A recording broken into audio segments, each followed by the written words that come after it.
An anonymous file, a strange data line, a shock that would rattle history. At 6:17 a.m., Ibrahim Traoré, president of Burkina Faso, was casually scanning routine intelligence briefs when a small file caught his eye.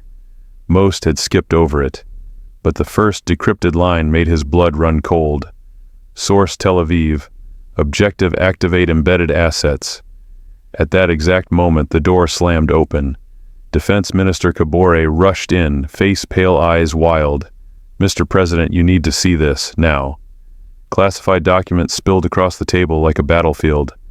Surveillance coordinates, intercepted transmissions, stolen gold production data, and recordings of the president's private conversations with his wife, children, and foreign allies. But one photo silenced the room: Colonel David Urago, the president's most trusted security advisor, a man who knew the name of every one of Traoré's children, sitting at a cafe in Wagadugu, shaking hands with a Mossad officer. For 3 years, Israel hadn't just been watching Burkina Faso. They were inside it, inside its government, inside the president's household, inside its future. They stole secrets, recorded strategies, and planned to kill him in a fake helicopter malfunction. If the president of a sovereign nation can be spied on, manipulated, and nearly eliminated without the world blinking, Traoré had never trembled like this. Not during his first firefight in Gao, not even when a mortar round landed 3 meters from his command bunker. But now, inside the presidential office, Burkina Faso's battle-hardened defense minister looked like a man staring at the abyss, because what he held wasn't a weapon, it was the truth. "We weren't just being watched," he said, voice hoarse. "They lived among us." President Traoré sat still, eyes locked on the newly decrypted files. Each page felt like a bullet, each line of code a betrayal carved in ink. Surveillance devices hidden under the cabinet meeting table, signal jammers embedded in the wall clock above his bed.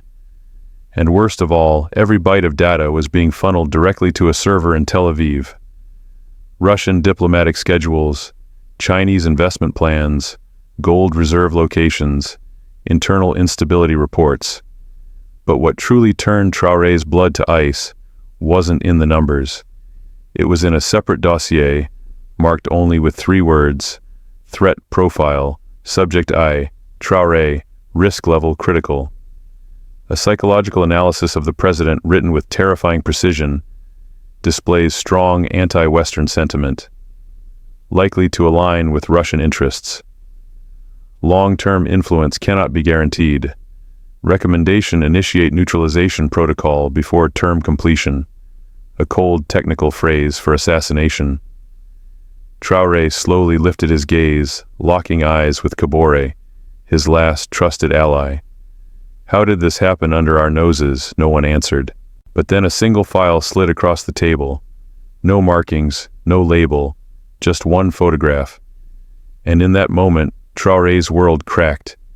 The man who helped name his youngest daughter, the man who never missed a national security briefing, the man who laughed at his dinner table, now sitting in a cafe, stone-faced, shaking hands with a stranger.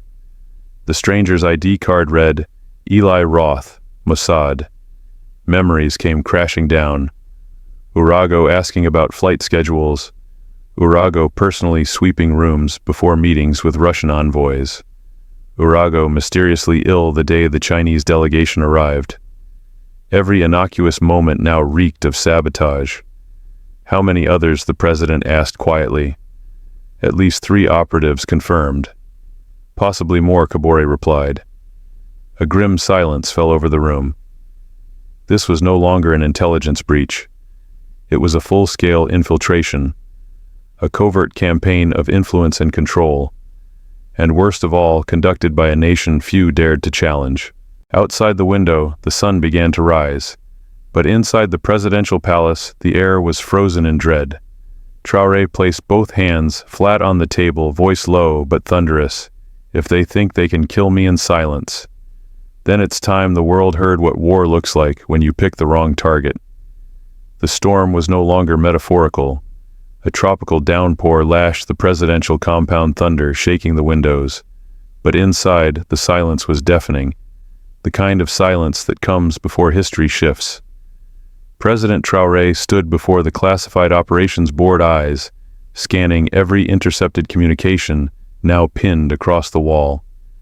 Dozens of printout signal graphs and annotated maps formed a spiderweb of espionage. At the center of that web, him, target Alpha local extraction pending, neutralization window August 12th, method rotor failure during pre-flight maintenance, cover mechanical malfunction during training exercise. The line was clinical, cold, detached. They were going to fake a helicopter crash. Blame it on equipment failure. Create a tragic narrative. Bury him in a state funeral and install someone more manageable. And they would have gotten away with it. Traoré paced behind him, visibly shaking. We only found this file because a junior analyst ran a checksum error on an old frequency batch, he said. If not. Traoré cut in, voice low and steady, I'd be dead in 3 weeks. He turned slowly to face his inner circle. 3 intelligence officers, 2 military commanders, and Traoré. These were the only men left he could trust. We are not victims, he said. We are not prey. And Burkina Faso is not a sandbox for foreign powers. He paused. Tonight we strike. Operation Black Echo began at 03:47 a.m., synchronized across 4 locations in the capital and northern regions. No public announcement, no formal mobilization, just silent speed and precision. Traoré himself led the raid on the primary compound disguised as a telecommunications hub just outside Wagadugu. He wore no insignia, just black fatigues and earpiece and determination forged in betrayal. The building appeared ordinary rows of server rack satellite dishes on the roof, but beneath the surface it was a nerve center. Inside, his team discovered sealed crates of encrypted laptops, biometric scanners, listening devices shaped like coins, and most damning of all, a reinforced vault. Inside the vault, reality unraveled. Documents stamped with Israel's Unit 8200 classification, surveillance logs, lists of local informants, blueprints of embassies across West Africa, and at the heart Project New Canaan, a continental surveillance program, 12 nations, hundreds of assets, thousands of intercepted transmissions, from Niger to Chad, from Mali to Senegal. Israel had been building an invisible empire under Africa's soil, one wiretap at a time. But what shattered Traoré the most was a recent operational update. Top of the folder, Contingency Alpha, Burkina Faso. Below, a 6-step action plan detailing his neutralization, public framing, and installation of a transitional council friendly to Western interests, method mechanical sabotage, backup chemical intervention, emergency extraction route airstrip Delta 4, disguised medical evac. They had planned everything, every conversation, every contingency, every death, his death. By dawn, the compound was under full military lockdown. Traoré ordered every piece of equipment publicly laid out on long tables, labeled photographed, catalogued. At 12:03 p.m., he stepped in front of the cameras. The world was watching.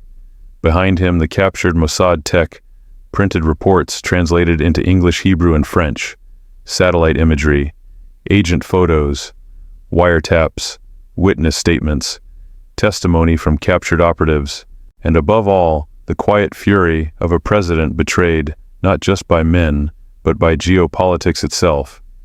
Today we expose what some call strategy, and what we call terrorism. He paused. For 3 years, Israeli intelligence has operated illegally on our soil. They have wiretapped my government. They have stolen our resources, and they have plotted my assassination. The silence was total. While they claim to fight terrorism, they have committed it against an African nation that simply chose a different path. He held up a single photo, Urago and Roth, in the cafe. This is what infiltration looks like. It's not a James Bond movie. It's dinner at your house with the man who's planning your death. The backlash was immediate and global. Israel issued a categorical denial within hours, but it was drowned out by Traoré's evidence. Within 48 hours, similar operations were exposed in Mali and Niger. Chad followed. South Africa raised a formal complaint at the UN. The African Union called an emergency session. 12 African nations expelled Israeli intelligence personnel in a single week. But the consequences weren't just diplomatic. 3 assassination attempts followed over the next 3 months. One nearly succeeded a sniper's bullet lodged into Traoré's armored car window, less than 2 centimeters from his skull. Urago was found dead in his holding cell suicide, the official report said. No one believed it, and Traoré. He never stopped, even as he changed residences every 2 nights. Even as his children were moved under constant protection. Even as sleepless nights blurred into war councils. Because for the first time, Africa had seen the wires. Not just of espionage, but of control. Burkina Faso had yanked them loose, and in doing so, sparked a reckoning.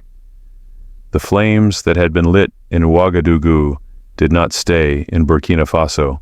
Within days of President Traoré's explosive press conference, intelligence agencies across West and Central Africa began conducting internal audits, sweeps, and quiet interrogations. What they found was not just troubling, it was devastating.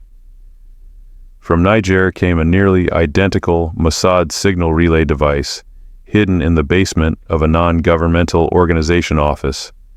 In Mali, a cache of high-frequency transmitters was discovered near a French military outpost. In Chad, a dissident imam's death, long blamed on jihadist factions, was reclassified as a targeted assassination after matching encryption codes were traced to a captured Mossad device. It was a network not just of spies, but of silent wars. Across the continent, one phrase echoed through intelligence briefings and cabinet meetings: Project New Canaan. Initially dismissed as a code name in Traoré's files, it now surfaced in country after country. Every document, every intercepted message, every captured agent pointed to the same architecture. Israel had constructed a surveillance and influence program that spanned at least 12 African nations. Its objectives were surgical monitor anti-Western political movements, infiltrate energy and resource sectors, manipulate election outcomes by funding moderate factions, eliminate radical religious figures aligned with pro-Palestinian rhetoric, keep potential Russian or Chinese alliances under constant disruption. What made it more dangerous was its plausible deniability. The agents didn't always carry Israeli passports. The companies involved were shell corporations registered in Switzerland or the British Virgin Islands. The servers were routed through Germany, Singapore, sometimes Canada, but the code patterns were the same. The encryption signatures matched, and the tactics: psychological profiling, internal destabilization, assassination disguised as chaos, were all textbook Mossad. In Johannesburg, the South African Parliament held an emergency session. The ruling ANC party condemned the revelations as an act of hybrid warfare. In Bamako, Malian protesters flooded the streets, holding signs that read, "Africa is not your lab.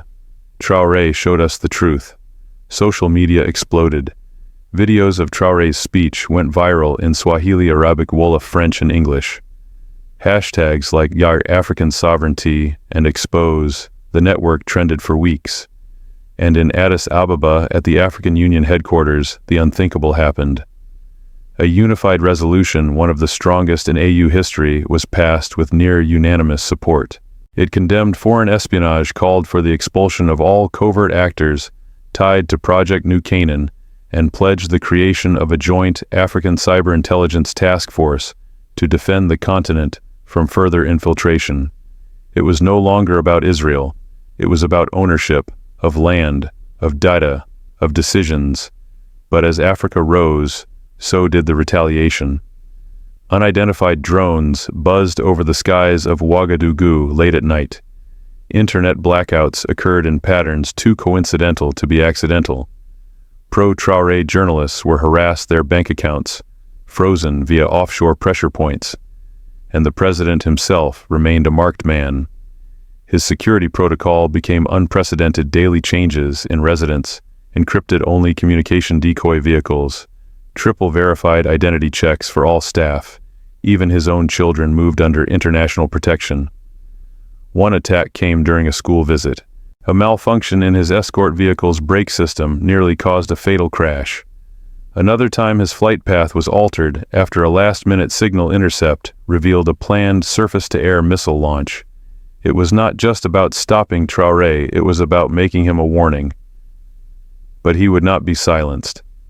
In an interview broadcast across Africa, he addressed the continent not as a president, but as a son of Africa. They called me a radical. They said I was dangerous.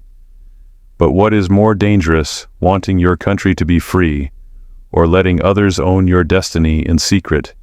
His words struck chords far beyond his borders. Young people in Lagos, Nairobi, and Kinshasa began questioning the role of foreign military bases. University lectures in Dakar debated new non-aligned movements. Old alliances with France and the US were re-evaluated. Even previously silent leaders began speaking up carefully but clearly. Burkina Faso had become a spark, and the fire was no longer containable.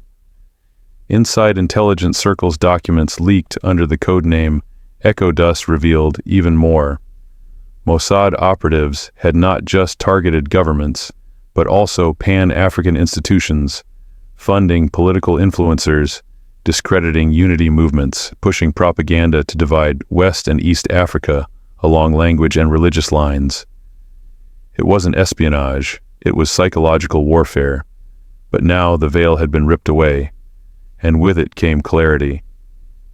Traoré addressed the African Union once more, 1 year after the original exposure, this time not as a man under threat, but as a symbol. They told us the price of freedom was too high, he said. That challenging global power meant economic ruin, military collapse, and diplomatic isolation. He paused, then gestured to the flags of 12 African nations behind him, but remaining silent, letting foreign powers kill our citizens, manipulate our policies, and design our futures in backrooms that price is higher still. The room erupted, not in applause, but in resolve, because something had changed. No longer was Africa just reacting to foreign power, it was naming it, exposing it, confronting it on its own terms. The Project New Canaan revelations would go on to inspire legislative reviews in over 20 countries, the establishment of Pan-African data sovereignty charters, and for the first time in history, a continent-wide vote to establish a digital intelligence alliance, independent from NATO or any external power bloc. And it all began with a file no one noticed, a code no one questioned, a president no one expected to fight back. 1 year had passed since a coffee cup went cold on Ibrahim Traoré's desk. Abandoned in the moment, history knocked on his door, disguised as routine paperwork. 12 months since a forgotten data packet unraveled one of the most sophisticated intelligence infiltrations Africa had ever seen. A year since the betrayal by a man he once trusted to guard his children's lives. Since he stared down the word neutralization printed next to his name. And now he stood again. Same podium, same granite walls behind him. But the world watching was no longer the same.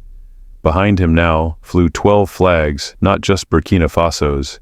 Each flag represented a nation that had expelled Israeli intelligence units.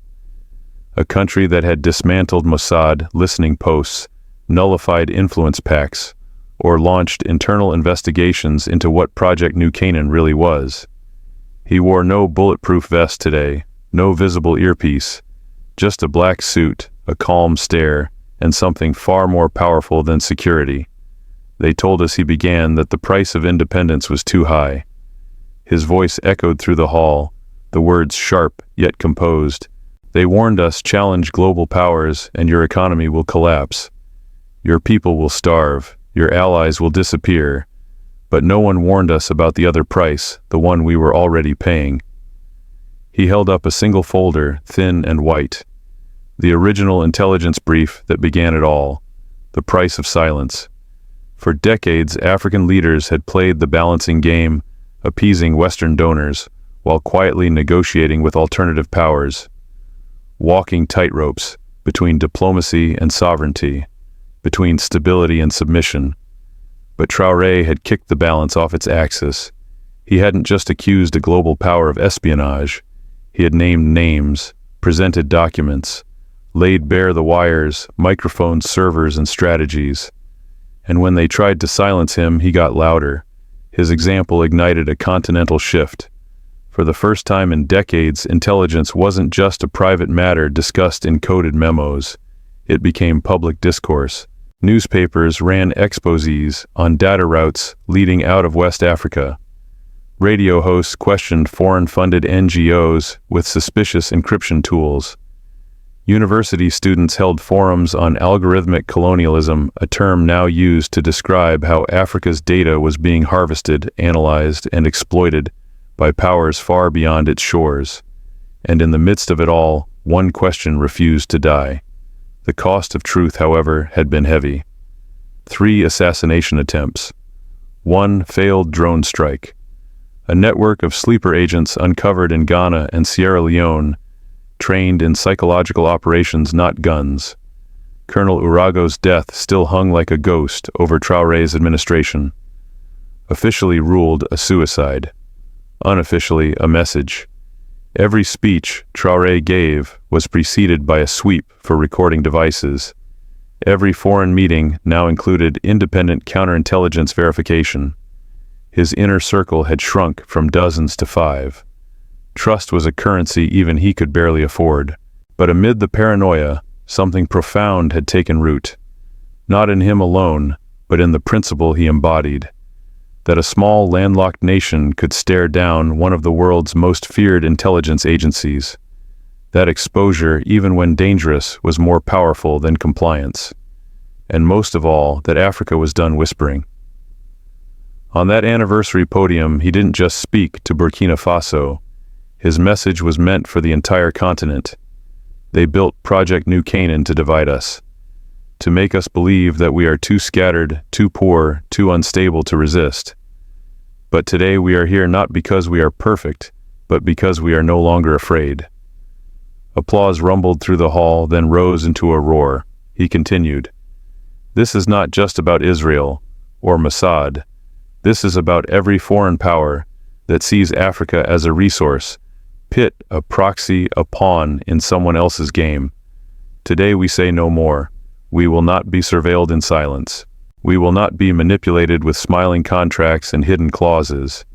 And we will never again accept assassination as diplomacy."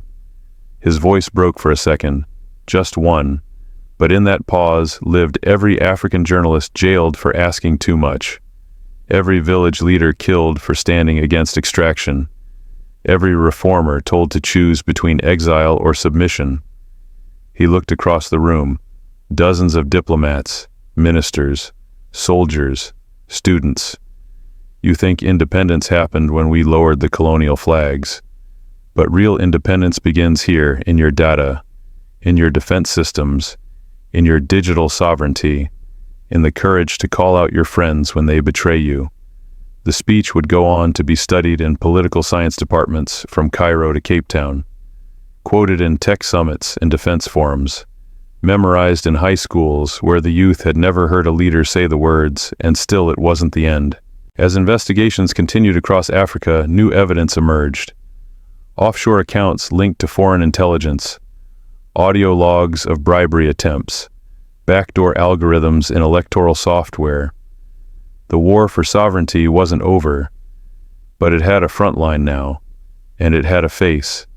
Ibrahim Traoré had stepped into history not by ambition, but by accident. He didn't choose the fight, but he chose not to run. And that perhaps more than anything is what woke a continent. But the truth once unearthed refused to return to the shadows. Weeks after his speech, President Traoré was still haunted, not only by threats from abroad, but also by the quiet, calculated silence from supposed African allies. Nations he once believed stood shoulder to shoulder with Burkina Faso now hesitated. Some claimed neutrality. Others privately begged him to retract his accusations. A few even suggested he seek asylum before it was too late. He did none of that. Instead, Traoré summoned the impossible and emergency summit of Africa's breakaway leaders, the ones who, like him, had chosen sovereignty over submission. Mali, Niger, Guinea, Central African Republic, Congo, Eritrea. They met in a remote valley beyond the reach of satellites, guarded by local militias who owed loyalty only to the land they stood on. There, under an open sky and a circle of ancient baobab trees, something extraordinary occurred. They didn't just speak of unity, they signed it. The Wagadugu Compact, a strategic defense and intelligence pact, created not in polished halls with foreign observers, but in dust and sweat among brothers in arms. The agreement laid the foundation for an African counterintelligence alliance, a network that would train its own cyber units, trace its own signals, and protect its own data without asking permission. In those hours around a flickering fire, they forged a promise: no leader shall be targeted without an answer. No African shall be silenced without a voice. No betrayal shall pass without truth. What followed next was unprecedented. The first African satellite surveillance facility, entirely financed and operated by the AES bloc, was announced within 2 months. Constructed with materials from domestic mines, staffed by Burkina and Malian engineers, it bore a single inscription above its entrance: "Let them watch, we watch back." But retaliation was inevitable. An economic strike hit the region next. The West called it sanctions. Africa called it punishment. International aid programs were suddenly under review. Trade insurance was suspended. The World Bank delayed infrastructure disbursements without explanation. Western media painted Traoré as reckless, paranoid, even authoritarian. Yet inside Africa, his name was whispered like a battle hymn. In villages with no running water, children could recite his speech. In capitals, young analysts volunteered to learn encryption and counterintelligence. In universities, algorithmic resistance became a course module. And across digital platforms, a quiet war of truth versus narrative played out every day. Traoré didn't respond to smear campaigns with rebuttals. He responded with results. New agricultural projects bloomed under domestic innovation. Gold exports were redirected through African clearinghouses. Diplomatic deals with Russia and China were restructured under full transparency, forcing old powers to compete fairly or be left behind. But the greatest blow to the old order came not from bullets or speeches. It came from a letter. Leaked from inside a European intelligence agency, the letter revealed plans for Phase 2 neutralization, not just of Traoré, but of the Pan-African movement he had awakened. The targets were no longer just presidents. They included journalists, tech developers, pro-African financiers, even musicians whose lyrics questioned global hierarchies. The document named them influence nodes, and it concluded with a single directive: disrupt the myth, before the myth becomes a movement. But it was too late, because it was no longer a myth, it was a reality. Burkina Faso had exposed the invisible chains, and as President Traoré once said, if they fear our unity more than our weapons, then unity shall be our sword. 1 month later, a whisper from the east. The encrypted message arrived in a crimson envelope, hand-delivered by a courier with no name and a forged diplomatic badge. It was addressed not to the president, but to his wife. Inside a single note, they have infiltrated the new alliance. Trust no one at the next summit. Watch the man in the blue tie. There was no signature, just a smudge of ash in the corner, as if the sender had hesitated to burn the evidence. Traoré read the note 3 times before handing it to Kabore. His face remained still, but his fingers betrayed the tension, gripping the paper tight enough to leave creases. The upcoming summit in Nairobi was supposed to be a turning point. 32 African nations had agreed to meet for a joint declaration on data sovereignty and collective defense. The world was watching. But now something else was watching too, and the warning was clear. There would be an attempt. That night, security protocols were elevated to wartime levels. The presidential jet was stripped down and rebuilt from scratch. His food was prepared only by long-trusted personnel, and every delegate attending the Nairobi summit was run through a biometric and behavioral screening system designed by a Burkina Faso cybersecurity unit called EcoGuard, a team of young coders who once repaired cell towers with scrap metal and now defended a nation. What they found was chilling. One delegate, supposedly from Rwanda, had submitted biometric data that matched no known government records. Further investigation revealed his identity had been fabricated from pieces of 3 deceased citizens. His phone contained fragments of code linked to a malware strain used by Unit 8200 in surveillance operations. And most telling of all, he had booked a hotel room directly across from the suite assigned to Traoré. He was arrested in silence. No press, no trial, just disappearance. But it wasn't over. The summit hall in Nairobi was beautiful glass domes, panoramic views of Mount Kenya, and a floor map of Africa inlaid with gold and ivory. Delegates smiled, cameras flashed, but Traoré remained stone-faced. His eyes scanned for the man in the blue tie, and then he saw him. Not seated with any delegation, not listed on the official guest list, but standing casually near the exit, watching the president, not the speeches. Traoré whispered into his mic, Section 4, Row 12, blue tie, intercept. The man turned just as security converged. He ran not toward the exits, but toward the main electrical panel. His hand reached inside his jacket. What he pulled out wasn't a gun. It was a signal booster, but he never activated it. A flash grenade burst at his feet, and he dropped, screaming eyes, blinded. Security dragged him away. When questioned later, he refused to speak, but a cyanide capsule hidden in his molar told them everything. He was not meant to survive. In the chaos, most of the world believed the threat had been neutralized, that once again Traoré had prevailed. But behind closed doors, the president knew the truth. This was not an assassination attempt. It was a probe, a test of defenses, a psychological message, and it worked. Trust fractured. Delegates withdrew early. The joint declaration was postponed. South Africa requested further verification. Ghana issued a vague press release emphasizing the importance of balanced diplomacy. The alliance was shaken. That night, Traoré stood alone in the garden of the presidential guest villa.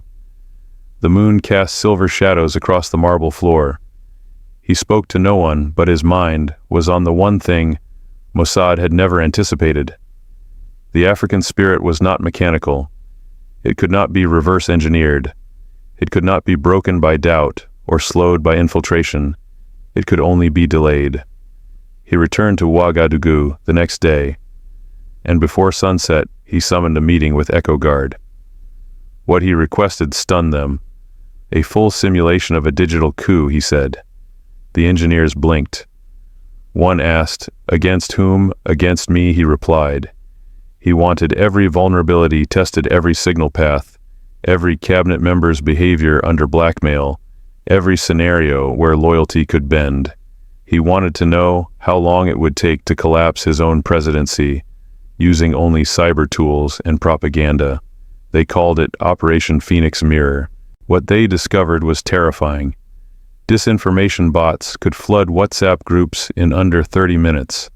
AI-generated deepfakes could place Traoré at fake brothels in Ghana, gambling in Morocco, or praying in a Shia mosque in Iran, each tailored to ignite division within different sectors of Burkina Faso society. More dangerous were the psychological triggers. A manipulated fuel shortage could cause riots. A fabricated military defection could panic the southern provinces. A hacked election result file, even one that wasn't used, could cast doubt across every reform made since Traoré took office. And worst of all, they found scripts. Literal scripts, dialogues between citizens complaining in staged videos, already uploaded to cloud servers, ready to deploy. This is not espionage, one EcoGuard analyst said. It's digital colonization. Traoré didn't blink. Then we decolonized the code, he said. And so, as the sun set over the Sahel, 1 year after the first betrayal, the world looked once more to Burkina Faso. Not with pity, not with skepticism, but with a reverent, uneasy awe. President Ibrahim Traoré stood again before the nation, this time not in uniform, not behind bulletproof glass, but on an open-air stage, surrounded by students, farmers, poets, and soldiers. A simple microphone, no teleprompter, just silence and the weight of everything that had been endured. He looked across the sea of faces, young and old, Muslim and Christian, urban and rural, each one holding a candle, each flame a symbol of what they had lost, of what they refused to lose again. Traoré raised the final document, the original Tel Aviv directive stained with time and war. He didn't wave it, he didn't shout, he simply held it beside his heart. This, he said, was supposed to be my ending. The crowd leaned in. They studied my mind. They mapped my death. They charted my country's collapse like it was a business model. But they forgot one thing, a pause, then a whisper. Burkina Faso is not a simulation. Africa is not a variable. And I am not a line in their code, thunderous silence, the kind that breaks into roar. They trained assassins. We raised thinkers. They installed microphones. We raised voices. They wrote protocols. We wrote history. He turned, slightly nodding, toward 12 empty chairs on stage, symbolizing the 12 African nations that had expelled Project New Canaan's operatives. We are no longer the surveillance targets of empires. We are the authors of our future. And with that, he stepped back. No anthem played, no flyover, just the wind. But in the days that followed, something irreversible occurred. For the first time in modern African history, a digital alliance of sovereign nations was ratified without foreign observers. Traoré's speech was archived not by external media, but by African AI systems trained in local dialects. Statues were not erected of him, but libraries were built in his name. And as schoolchildren across the continent read of that day, one phrase stayed with them more than any: we are not afraid of freedom. We are afraid of forgetting what it costs. And now they would never forget again.